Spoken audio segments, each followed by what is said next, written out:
Patay ang 3 pulis at isa pang babaeng sibilyan matapos pagbabarilin ng isang pulis sa Sibulan Negros Occidental nitong Enero 9 taong kasalukuyan. Ang sospek kinilala na si Police Staff Sergeant Bonifacio Saicon.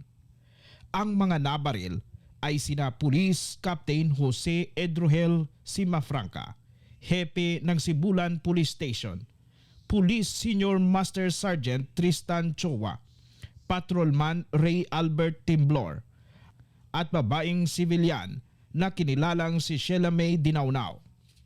Ang unang insidente nangyari sa isang resto bar sa barangay Tubtubon, Sibulan Negros Occidental. Bandang alas 9:35 ng gabi, binaril ni Police Staff Sergeant Bonifacio Saicon si Sheila May Dinaunao. Makailang ulit nitong pinaputukan ng baril ang biktima bago lumabas ng bar. Sa unang ulat na lumabas sa local media, rumisponde raw sa lugar ang hepe ng Sibulan Police Station kasama ang 2 pang tauhan at inaresto ang sospek na isa ring pulis. Isinakay nila ito sa kotse at habang bumabiyahe pabalik sa police station, pinagbabaril ng sospek na si Police Staff Sergeant Saicon ang kanyang hepe at 2 pang kasamang pulis. Agad na binawian ng buhay ang 3 biktima. Matapos ang krimen, agad na nilisan ng sospek ang lugar. Kalaunan, sumuko ito at inamin ang nagawang krimen. Sa press conference kagabi, napag-alaman na magkasama pala sa bar ang sospek, si hepe at 2 pang pulis. Started with this group of policemen led with the chief of police. Pumunta sila dito sa bar natin, sa sub bar, and then they invited itong biktima natin na babae, and in the investigation na na-conduct natin, binaril na itong suspect natin.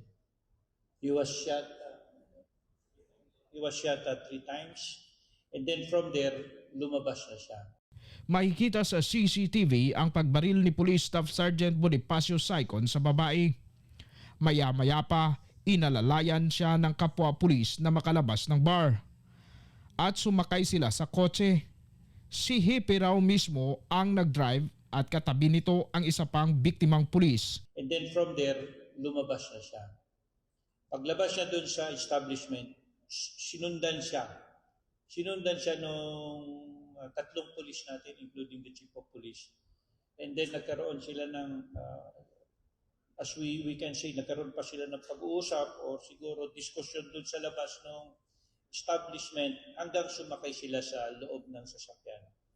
Habang bumabiyahe pabalik sa police station, doon na nangyari ang pagbaril ng sospek sa kapwa pulis. And then from there, ayun na nakarating na sa police station na nabaril na itong, nagkaroon na ng barilan at napatay na itong 3 pulis natin, including the chief of police. Narito ang buong detalye ng press conference. Magandang gabi po sa lahat. Magpasalamat kami na nandito ngayon sa time, lugar nila. And this is my statement regarding the incident. In view of the tragic shooting incident that occurred on the evening of January 9, 2026 in Sibulan Negros Occidental, involving a member of the Philippine National Police, I extend my deepest condolences to the families of the deceased. Let me say clearly, the Police Regional Office Negros Occidental will not tolerate any form of misconduct within our ranks. The involvement of a police officer in this incident compels us to act with greater urgency, transparency, and accountability. As I have directed earlier, to ensure the integrity and independence of the investigation, a special investigation task force to conduct a thorough, impartial, and evidence-based proof at the relevant level is now in place. Anyone found liable, regardless of rank or position, will be held accountable under the law existing rules and regulations. And for the information, again, everyone, The suspect is now under our custody, and he will be subjected to parallel criminal and administrative proceedings that are underway. All pertinent evidence has been secured, and forensic and forensic examinations are in progress to establish the full circumstances of the incident. We understand the serious concern this incident is raised. I assure the public that the PNP remains steadfast in upholding the rule of law, human rights, and the trust of the Philippine people. Any act that undermines the honor of the integrity of the police service will be decisively. I urge the public to allow the process to take its course and to rely only on information released through official channels. As the Regional Director, I will personally assure that this case is closely monitored until its final solution. Kami po sa PRO and I ay nagpapabot ng ating tulong, tulong sa pamilya at pamilya. Muli kami po ay natiniraman sa pamilya ng ating mga nakakagay na personal na mula sa CPN. Maraming salamat sa inyo. Thank you very much, sir. At this lecture, we will be entertaining questions from Renfield. So, we will be taking from one question, one follow-up question per Ms. Alda. Yes, sir. RD or anyone from the panel. Question one ko, can somebody give us the narrative of how the crime happened from the start, from the inside the bar until the time when the 3 policemen were found dead? Yes, started with this group of policemen. Then the chief of police pumunta sila dito sa car, sa Salvar. And then they filed one itong biktima namin yung babae. And the investigation na nakontak natin, binali niya itong suspect niya. He was shot 3 times. And then from there, lumabas siya. Paglabas siya doon sa establishment, sinundan siya. Sinundan siya nung tatlong police natin dito with the chief of police. And then nagkaroon sila ng as we can see, nagkaroon pa sila ng pag-uusap o siguro misko sila doon sa labas ng establishment hanggang sumakay sila sa loob ng sasakyan. And then from there, ayun na nagkakaroon na sa police station na nabaril nitong nagkaroon na ng barilan at pala napatay ng tatlong police natin. Yun yung chief of police. Yes. For Colonel Tiguilo, how did you come up with an initial report that the police conducted or arrested first the suspect and meron pong nirespondihan? But why did you come up with that particular initial report po?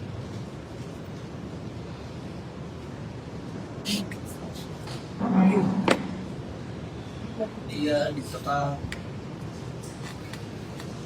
based on the investigation na simulan, the suspect right after the omission noon sa first crime scene ay sinabayan ng mga biktima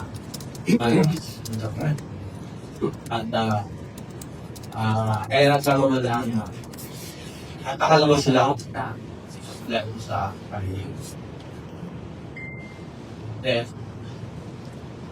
So yun po yung kinuna ng idea na baka nag-responde yung PNP. The first report, the initial investigation. Because kasi po sa first report na nalabas, sinasabi po na nag-responde yung police doon sa area and then dinakip po nila yung suspect. Yung tanong ko lang po saan is paano po yun yung unang lumabas ng information.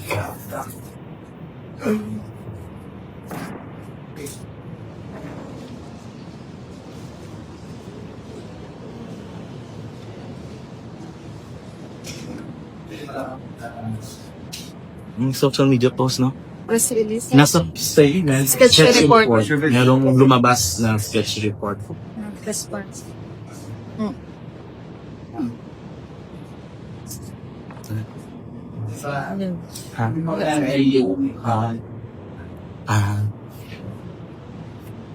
Thank you po.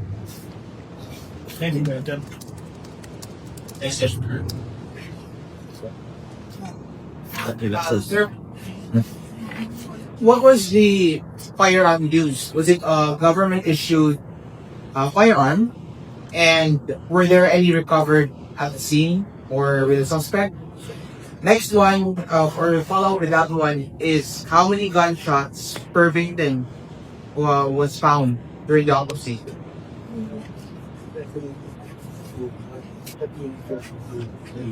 At the person like me, and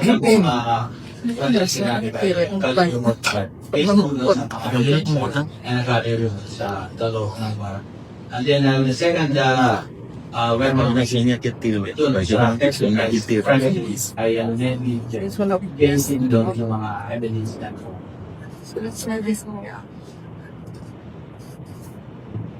And yung follow-up po, sir, how many gunshots per victim? How many gunshots yung nakita per victim per autopsy? With regards to that one, hinihintay ka namin yung report coming from the Sohos. But as this statement of one of the investigation director, the first 5 pieces caliber 45 in the next 5 seconds, siya na hindi nila. Based on the siya, the evidence na project cover, hapon involved by si Nine. Next sir from Mr. Wednesday. Sir, going background a bit before the incident happened in the bar. Saan sa galing, sir?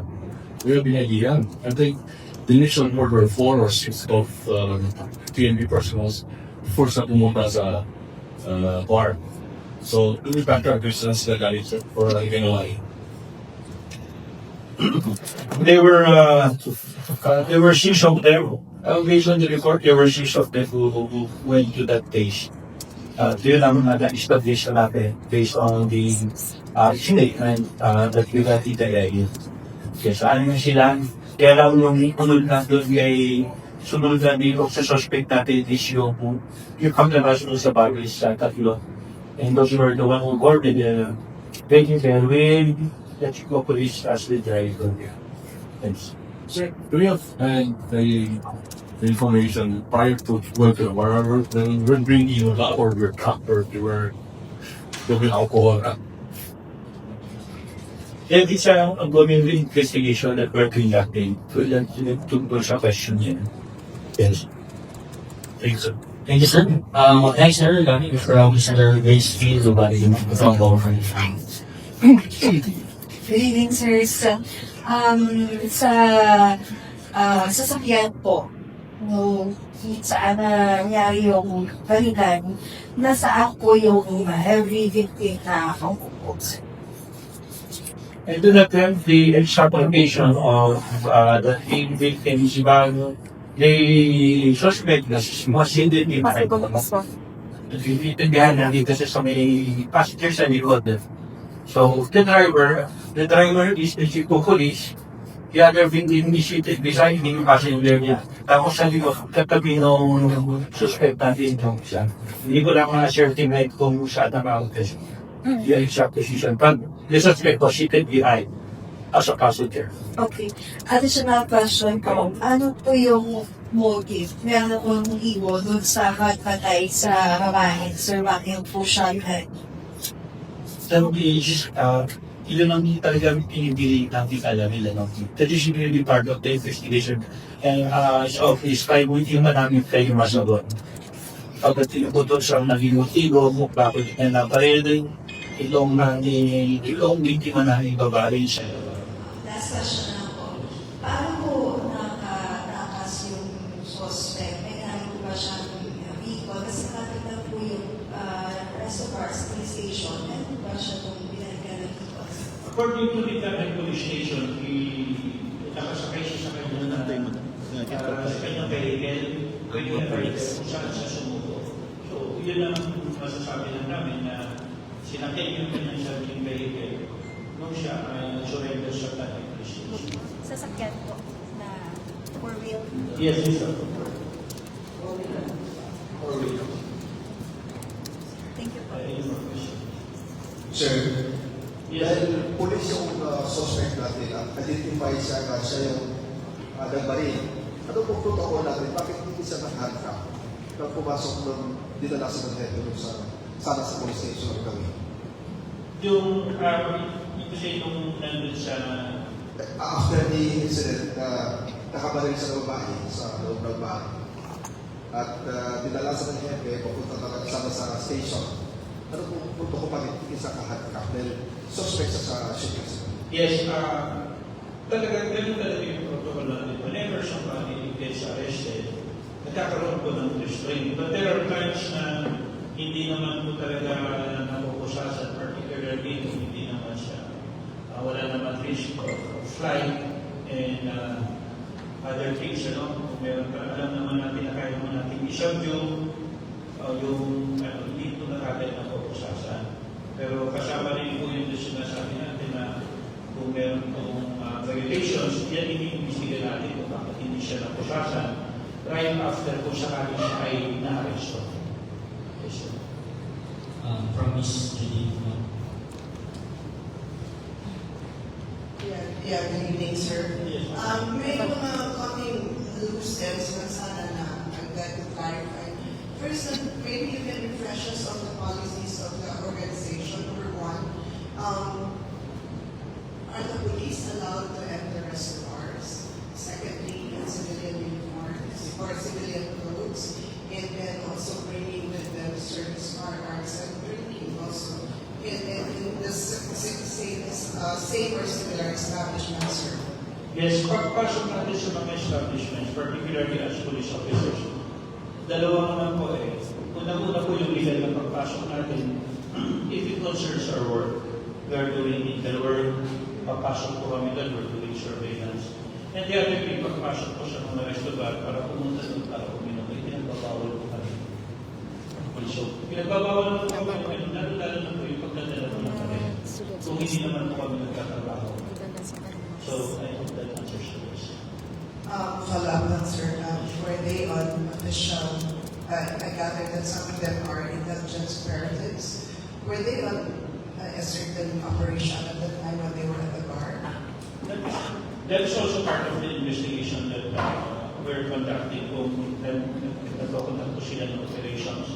But katulad po nung nabanggit ko kanina, yun po lang po ang dahilan, legal na dahilan po. Kaya kami pwede pumasok sa isang bar kung meron po kami operations. And then yung pag-inom, meron po ang regulations which prohibit us from entering. Pwede naman po kami sa mga sarili-sarili na bahay kung meron po mga locations, but not in those kinds of places. Next, sir, from Mr. Big Comment, sir.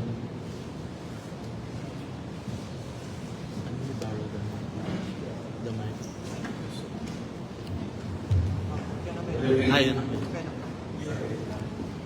Batay doon sa ating nakausap na ilang witness ko, ay itong mga pulis na pumasok doon sa bar, isa lang ang nadalang baril, yung suspect ko. Identify, bagamat hindi na kilala, yung mga pulis pa rin ngayon, pero isa lang sa kanila kasi makapadalang baril, yung si Saikon. Ibig sabihin, yung si pulis sa mga kasama niya, nila, walang baril. Batay po sa inyong pangunang investigasyon, may motibo po ba itong si Saikon para patayin itong babae na nasa bar? Kagaya po nung sagot ko po kanina, hanggang ngayon po, hinihindihan namin maligid. Nag-ahanap kami ng kasagutan kung bakit na pinarito yung anak ng babae. Sagot din po yung mga kapulisan natin.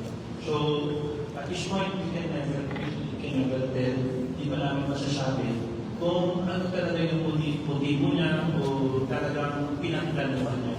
Hindi pa po namin masabi sa amin. Thank you po. Sir, we're on down to our last two questions.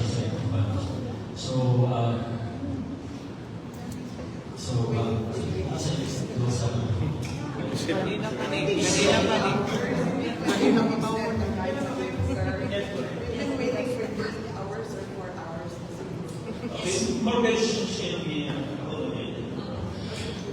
Sir, we understand po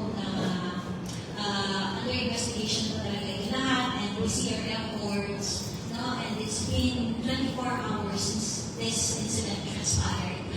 Tanong lang namin, so far ba hindi cooperative si suspect sa investigation?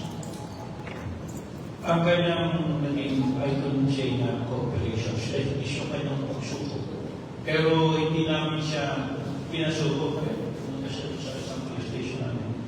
Pero si suspect ay hindi po nag-execute ng extrajudicial confession. So, hindi ko natin kaya-compel yan hanggat wala po siya, hindi po siya assisted ng kanyang abogado. At sa ngayon, hindi po siya nagsasalita with regards to the crime that transpired. Wala po siya pagpagin sa babae. At the same time, din sa pangyayari na namatay po yung tatlong kapulisan natin. Yan po. Okay po, sir. Pasensya na if I ask this. Kasi nakapin na natin sa hindi, naging daw ito sa Negros Oriental Police Provincial Office.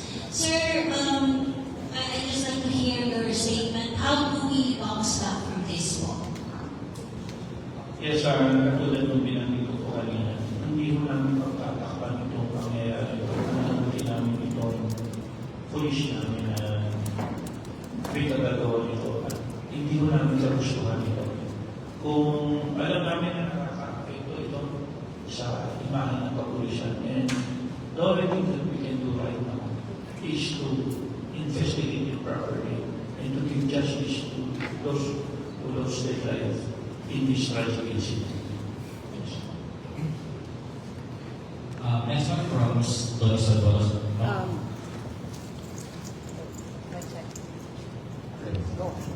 Sir, good evening. May tanong lang po, sir. Kasi itong suspect, nalalaman namin, sir, na is a very good friend ng Chief of Police ng Sibulan.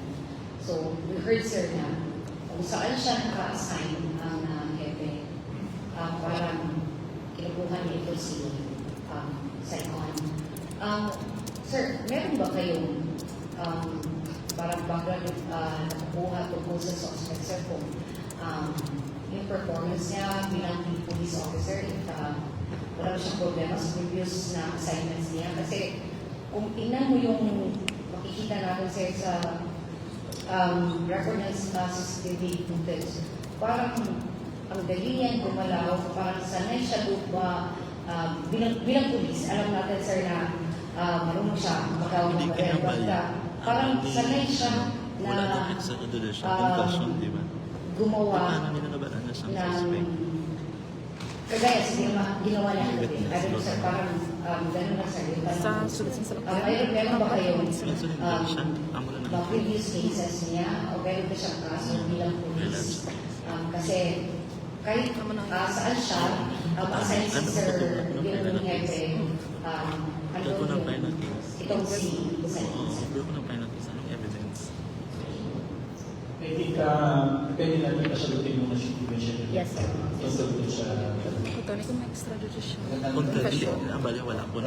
Pero kung mangkot, may na-file ng case. Ito lang ng evidence. Staff Sergeant Saicon, nagkasama sila sa San Jose. Kalipat si San Jose sa Palawan, nagkaroon sila ng sisma. Nang pinababa siya, itong si Lapis Locraga ang nag-auto-clipa na tanggalin siya. Case of confession So, naman ay or nag-surrender sa ulo siya. Nag-surrender siya po nung mas confession ba? Di paano siya? Pero wala siyang previous cases, sir. Meron siyang previous case nung nasa na-under pa ng agency ng pero ano lang po yun na ating case. Hindi lang siya nakapag-report during when he was tasked to serve for very minor. Other than that, wala po siyang serious case na. Another question. Sir, Ayan. since po nag-surrender yung suspect, sir, and you mentioned a while ago na wala pong extrajudicial confession transaction, paano po na-establish na siya yung suspect and ano pong evidence and na-file na po ba yung case? Yes, we will be presenting the case for inquest by Monday. Monday pa. Matibay naman yung ebidensya meron tayo. Kasi meron naman tayo po naman witness na sa pagbaril ng issue sa babae. Sa babae pa lang meron. Of course, for establishing also evidence that additional evidence that can be taken down dito sa mga kapulisan. At by Monday, i-represent na po natin sa court inquest proceedings. Sir, may initial investigation na po ba kayo since after nung binaril yung victim na si Sheila May is makita sa kumakalat na CCTV na pinapakalma pa siya ng mga kasama niya. Pero bakit sa tingin niyo nagawa pa rin niyang barilin yung mga kasama niya? Katulad nung pinamit kanina talagang malaking palaisipan sa amin kung ba yun niya nagawa. Unang-una pa lang sa pagbaril dun sa babae. Ano ba yung motibo niya? Yun ang pilit namin inaalam. And yung kasi na investigation ginagawa. And ganun din pagpunta sa pagpapatay mo nandito sa tatlo. And presumably, meron siyang dalawang baril kasi isang baril lang yung nakuha sa kanya. And then, one of the firearms was recovered inside the vehicle. And then, yung pag-surrender niya, yun ang service firearm yung na-surrender niya. So he has 2 firearms during the time of the incident. The first incident, I should say.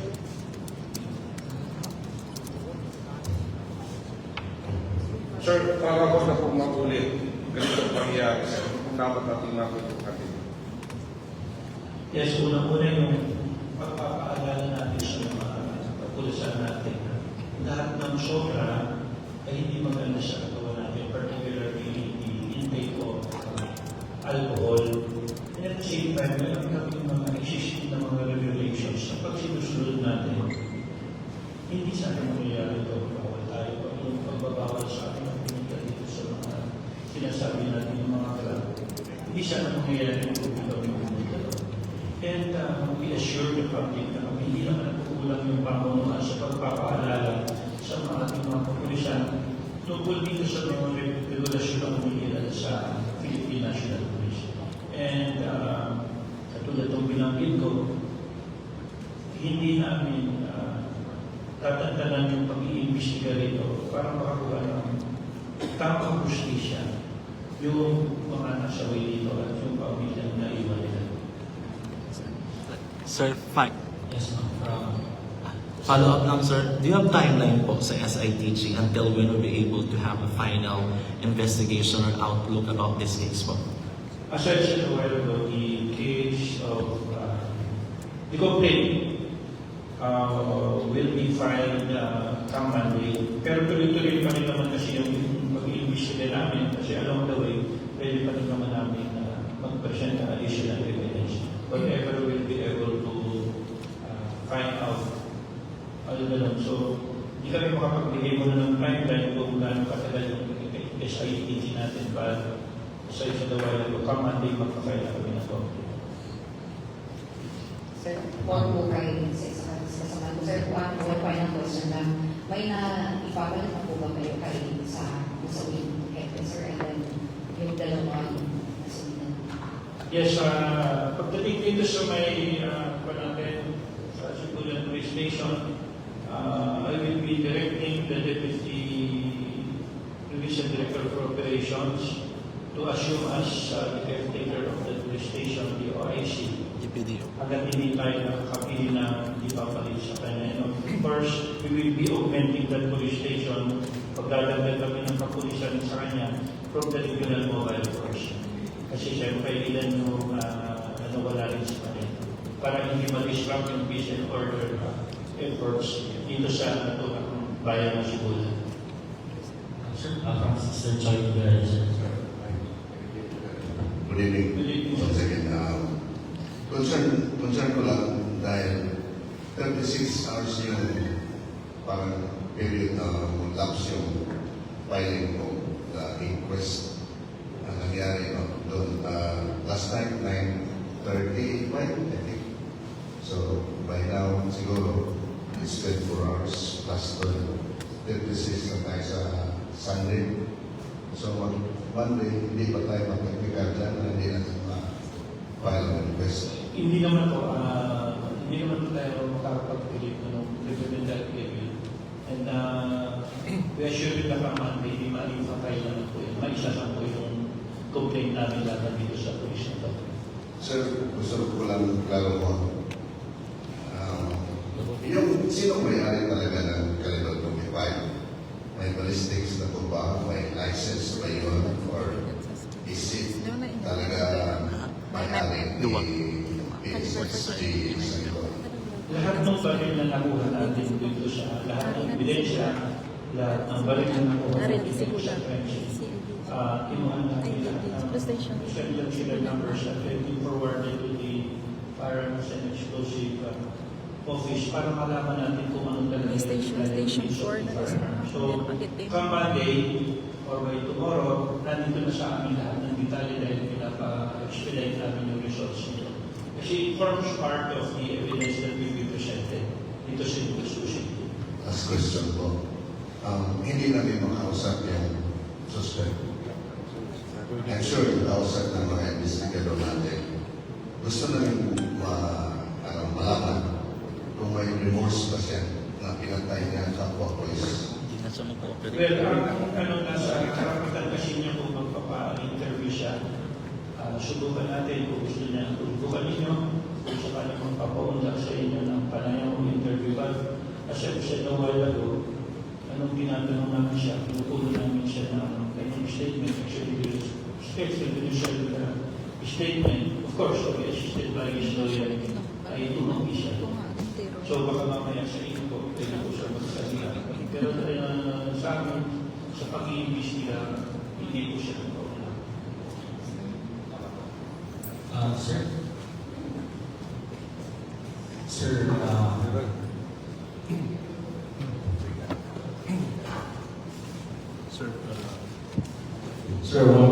two big questions, sir.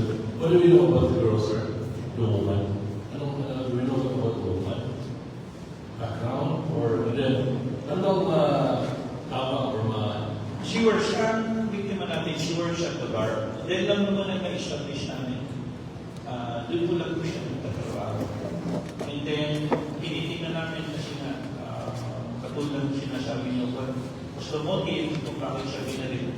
We're digging deeper kung ano pa yung background niya. Pero sa ngayon, kaya lang namin sabihin eh, nagtatrabaho siya doon sa bar na yan. is there any relationship with you, officer? That we cannot establish at this point. And last, sir, ano pong tulong natin from the PNP to the brave family of Yes, on the part of the Philippine National Police, we will be giving assistance, financial assistance, but alam naman natin this is not enough dahil doon sa nangyari doon sa kanya. And mag-reach out pa rin kami dito sa pamilya para makatulong kami. May college po yan, sir, student pa naman. Two college students. Okay.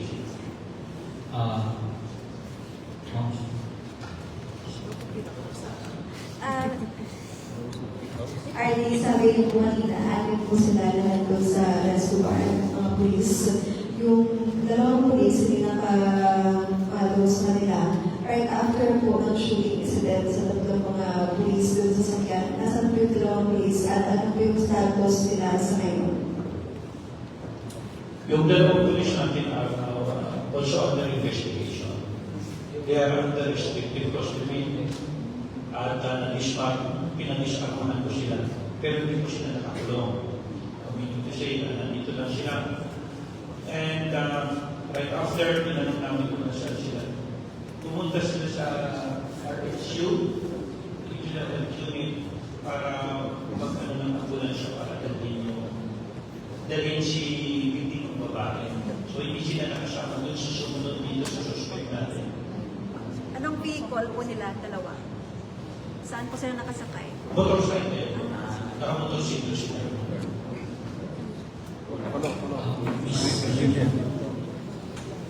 This is for Ricky.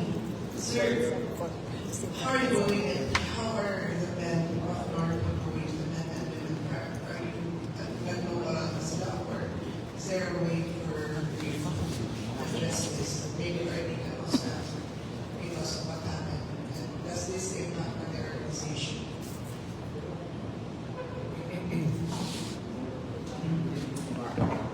Right now ay nagtulong po kami na patapos po ang investigation regarding po sa nangyari sa sikulan. And definitely kami po ay napakutin at yun na nalawag kami ng tawagin po namin. Pero para po nalampasan namin ito ay gagawin na po namin ang mga tasks na ibigay sa amin para po matapos agad ang investigation. Okay. And with due respect to everyone, because I know that you're doing your best as you promised to, dig deeper sa investigation. Pero kasi dalawang narrative, I think it was asked a while ago. The first narrative was yung responded and then came the video that showed nandun ka kasi sa bar. How will this affect the investigation? We will go with the investigation. Sa sinabi ko kanina, yun yung nakita ng investigation na pinupuntan ng SITG. That's the reason why sinabi namin na they were there, they were already there. Kaya na-find out namin na ito yung totoo nangyari because of the output ng SITG natin. Now going back na sa tanong kanina kay Ma'am, alam niyo po, for information of everyone, naikot ko na po lahat ng police stations natin dito sa NIR. All of the police stations po ng Oriental, Occidental, in Bacolod, and even sa Sigurot, naikot ko na po lahat yan. And I really made it a point na makasalamuha ko yung available na dadagnan ko ng mga kapulisan natin sa different police stations. And ano po dito naman po sa Negros, sa Tagtahin naman po eh. Alam niyo naman po ano yung klaseng krimen na nangyayari dito. Kaya ito rin sa atin sa as na may nangyari na ito tapos ang involved ba ay pulis natin at ang victim pa ay pulis natin. Kung siguro ang nasasaktan dito, unang-una kami dahil sa uniforme namin. Dahil ang perpetrator ay isang pulis at ang biktima ay isang sibilyan na dapat protektahan namin at kasama rin namin. So, siguro alam na rin po ang nararamdaman namin. But we have to do our job.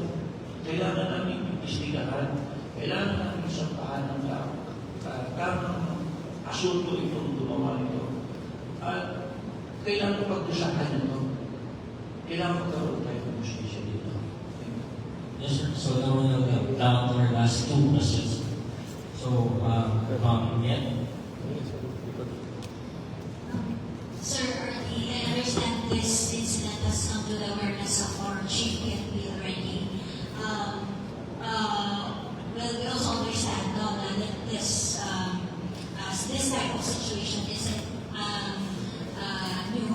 It happens everywhere in the Philippines. May ganitong mga incident din, may mga nakakalasay ng mga kapulisan. But here in Negros Oriental, ito ay na-big story because if my memory serves me right, I think ito isa sa memorable na story dito sa Negros Oriental ng police versus police. Sir, please share with us kung ano yung words ni Chief PNP regarding this incident. Last night, when I was informed of the incident, kinuha ko muna yung mga details kasi hindi ko naman pwede tawagan natin ang aming Chief of the Philippine National Police with just a simple statement that there are 4 persons who lost their lives dito sa Negros Oriental region. So, nung nagkaroon na ako ng idea, nagkaroon na ako ng piece of information, tinawagan ko si Chief PNP. Then, isa lang ang binigyan niya na instruction sa amin. No cover-up. Imbestigahan mas maigi at file ang lahat ng kaso ng involved. That is the exact word of the Philippine National Police. So now from Mr. Ryan Jameson.